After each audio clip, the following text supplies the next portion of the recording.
Video series එකේ 4 වෙනි video එකේ මම ඔයාලට පෙන්නන්නේ කොහොමද අපේ රෙස්ටොරන්ට් එකේ තියෙන කෑම අපේ වෙබ්සයිට් එකට ඇඩ් කරගන්නේ කියලා. මේ සයිට් එකේදී අපි e-commerce පැත්ත හැන්ඩල් කරන්නේ Woocommerce කියන ප්ලගින් එක පාවිච්චි කරලා.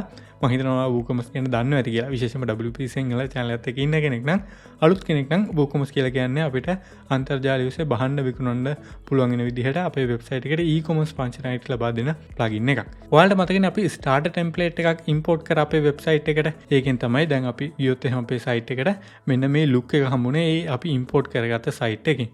ඉතින් ඒ import කරපු සයිට් එකේ Woocommerce උත් install වෙලාම තිබ්බා. ඔයා දැන් dashboard එකට ගිහින් plugins install plugins වලට આવොත් එහෙම ඔයාලට බලා ගන්න පුළුවන් Woocommerce කියන plugin එක දැන්ටමත් install වෙලා තියෙනවා. ඉතින් මේක තමයි අපි use කරන්නේ e-commerce පැත්ත handle කරන්න.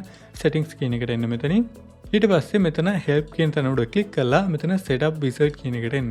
ඊට පස්සේ setup wizard කියන එක ආයෙ click කරන්න. හරි දැන් මෙතනින් අපේ විස්තර කිහිපයක් ගන්නවා අපි මේ ටික දෙමු. මුලින්ම ඔයාලට කරන්න තියෙන්නේ ඔයගේ ඇඩ්‍රස් එක ලබා දෙන්න. ඔයගේ රෙස්ටොරන්ට් එකක් නම් තියෙන්නේ රෙස්ටොරන්ට් එකේ ඇඩ්‍රස් එක ලබා දෙන්න. ඒ වගේම තමයි මෙතන තියෙන ඇඩ්‍රස් එක ගැන මොනවට වඩා හිතන්න ඕනේ. ඒ කියන්නේ ඔයාලට රෙස්ටොරන්ට් එකක් වගේ එකක් නැත්නම් ඒ කියන්නේ පිට ආයෙට පෙන්වන්න කැමති නැත්නම් ඔයා මෙතන තියෙන ඇඩ්‍රස් එක ප්‍රශ්නයක් නැහැ. මේක ෆ්‍රන්ට් එන්ඩ් එකේ එන කස්ටමර්ස්ලාට විසිටර්ස්ලාට පෙන්වන්නේ නැහැ. ඊළඟට මේක මෙතනින් ටික් කරත් ප්‍රශ්නයක් නැහැ. මෙතනට ඔයගේ ඊමේල් එක දාන්න දාලා කන්ටිනියු දෙන්න. මම දෙනවා no thanks කියලා. හරි දැන් අපෙන් අහනවා මොන වගේ කෑමද විකුණන්නේ කියලා. ඉතින් මම food and drinks කියන එක දීලා continue දෙනවා. ඊට පස්සේ මෙතනත් physical products කියන එක තියදී continue දෙන්න.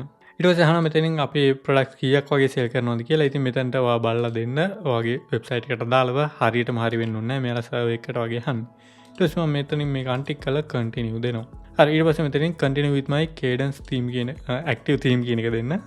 හරි දැන් අපි Woocommerce setup කරගෙන ඉවරයි. ඉතින් මේ වීඩියෝ සීරීස් එක බලලා ඉවරෙද්දී ඔයාලට හිතෙනවා නම් Woocommerce ගැන තවදුරටත් ඔයාලට දැනගන්න කැමතියි කියලා, තව දේවල් ඉගෙන ගන්න කැමතියි කියලා මම මේකට වීඩියෝ සීරීස් එකක්ම කරලා තිනවා ඔයාලට. ඒ කැමති නම් ඒ වීඩියෝස් උත් බලන්න පුළුවන් Woocommerce ගැන. හරි. දැන් අපි අපේ රෙස්ටොරන්ට් එකේ තියෙන කෑම වර්ග අපේ site එකට add කරමු. ඒකට වයින් ඕනේ මෙතන products add new products කියන එකට මෙතනින් ඔයාලට පුළුවන් අලුතෙන් product එකක් add කරන්න. ඇත්තට මීට කලින් මම එනවා all products කියන එකට. මොකද අපි අර කලින් import කරපු demo site එකේ දැන්ටමත් මේ විදිහට products කිහිපයක්ම දීලා තියෙනවා. ඉතින් මට ඒව අවශ්‍ය නැහැ. මම ඒවා ඔක්කොම මෙතන select කරලා move to trash කියන එක දීලා apply දෙනවා. එතකොට ඒවා trash එකට යනවා. හරි දැන් අපිට පුළුවන් add new දීලා අලුතෙන් product එකක් add කරන්න පටන් ගන්න. මුලින්ම අපි chicken fried rice එකක් add කරමු. මේ විදිහට වඩත් කරන්න තියෙන්නේ product එකේ නම නැත්නම් කෑම එකේ නම මේ විදිහට දාන්න. ඉතින් අර මම මුලින් වීඩියෝ එකේදී පළවෙනි වීඩියෝ එකේදී කිව්වා වගේ ඔයා මේක හරියට කරනවා නම් මේ වෙනකොට ඔයා ඒ site එකට add කරන්න බලාපොරොත්තු වෙන product list එකක් ඒකේ මිල එතකොට ඒකට අදාළ images වගේ දේවල් ලෑස්ති කරගෙන තියාගත්තා නම් ලේසි. කොහොමද ඔයා වීඩියෝ සීරීස් එක බලලා ඉවරෙද්දී ඔයාට idea එකක් තියෙනවා මොනවද ඔයාට අවශ්‍ය කියලා site එක හරියට කරගන්න. හරි ඊට පස්සේ ඔයා එන්න ඕනේ පහළට ඇවිල්ලා මේ item එකේ නම දෙන්න ඕනේ. දැන් මෙතනදී මම උදාහරණ හැටියට ඔයාලට පෙන්නනවා chicken fried rice එකේ full එකයි half එකයි දෙකෙන් කැමති එකක් කස්ටමර්ට order කරන්න අවස්ථාව ලබා දෙන්නේ කොහොමද කියලා. ඉතින් අපි normal විදිහට defaultම කවුරු මේක add කරොත් එහෙම යාලගේ cart එකට full එක තමයි add කරන්න කියලා හිතමු. මම හිතනවා ඒක තමයි වඩාත් හොඳ. ඉතින් අපි හිතමු රුපියල් 750යි chicken fried rice එකක්.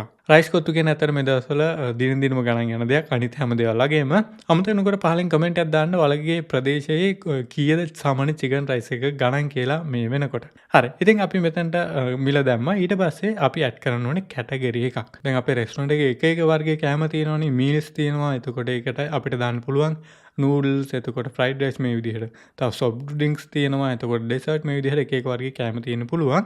ඉතින් අපි මේ fried rice කියන වගේ කෑම meals යටතේට add කරමු. ඉතින් ඔයාලට අවශ්‍ය විදිහට මේක add කරගන්න පුළුවන්. මම උදාහරණයක් තමයි මේ ඔයාලට පෙන්නන්නේ. හරි category එක add කරා. ඊට පස්සේ මම වෙනවා product image කියන එකට. ඉතින් මෙතන තමයි අපි මේ fried rice එකට අදාළ image එක add කරගන්න ඕනේ. ඔයාලට ගන්න තියෙන මෙතන upload files කියන එකට ඇවිල්ලා ඒ අදාළ සකස් කරගත්ත image එක upload කරගන්න chicken rice එකට අදාළව.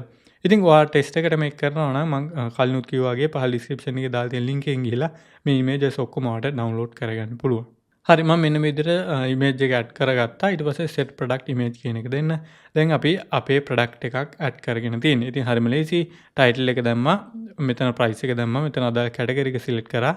image එකක් add කරා. ඊට පස්සේ publish කියන එක උඩ click කරන්න. හරි මෙහෙම අපි තව එකක් add කරමු. දැන් අපි add කරමු seafood fried rice එකක්. මම මෙතනට නම දෙනවා. ඊළඟට අපිට තියෙන price එක දෙන්න. ඉතින් අපි seafood fried rice එකේ full portion එකේ price එක තමයි දාන්න ඕනේ. මම 750යි කියලාම දෙනවා. සාමාන්‍ය seafood rice වල price එක වැඩි chicken rice වලට වඩා. ඉතින් මම මේක උදාහරණයක් විදිහට තමයි ඔයාලට පෙන්නන්නේ. ඊට පස්සේ ඒකටත් meals කියලා දාලා ඒකටත් අදාළ image එක upload කරගන්නවා. හරි ඊට පස්සේ මම ඒකත් පබ්ලිෂ් දෙනවා. දැන් අපි කෑම දෙකක් ඇඩ් කරගත්තා මීල්ස් කියන කැටගරි එකට. මම මෙහෙම තව එකක් ඇඩ් කරගන්නවා වෙජිටබල් රයිස් එකක්. මම මේකේ ප්‍රයිස් එක දෙනවා ෆුල් එක රුපියල් 500යි කියලා. ඒකත් මම මීල්ස් වලට දාලා ඇඩ් කරනවා. මේකේ ෆීචර්ඩ් ඉමේජ් එක මෙන්න මේ විදිහට. හරි. දැන් අපි අපේ වෙබ්සයිට් එකට ප්‍රොඩක්ට්ස් තුනක් ඇඩ් කරලා තියෙනවා. ඉතින් සාමාන්‍යයෙන් අපි මීට වඩා ප්‍රොඩක්ට්ස් ගොඩක් ඇඩ් කරන්න ඕනේ. නමුත් මම මෙතනදී දැන්ට මෙච්චරයි ඇඩ් කරන්නේ මට ඔයාලට මේක පෙන්වන්න ඕන නිසා. ඊළඟ වීඩියෝ එකේදී මම ඔයාලට පෙන්නනම් orderable කියන ප්ලගින් එක ඉන්ස්ටෝල් කරලා මේ අපි ඇඩ් කරපු ආහාර වර්ග තුන කොහොමද කස්ටමර්ට ලස්සනට ඔන්ලයින් ෆුඩ් ඕඩර් කරන වෙබ්සයිට් එකකට ගැලපෙන විදිහට ඇඩ් කරගන්නේ කියලා.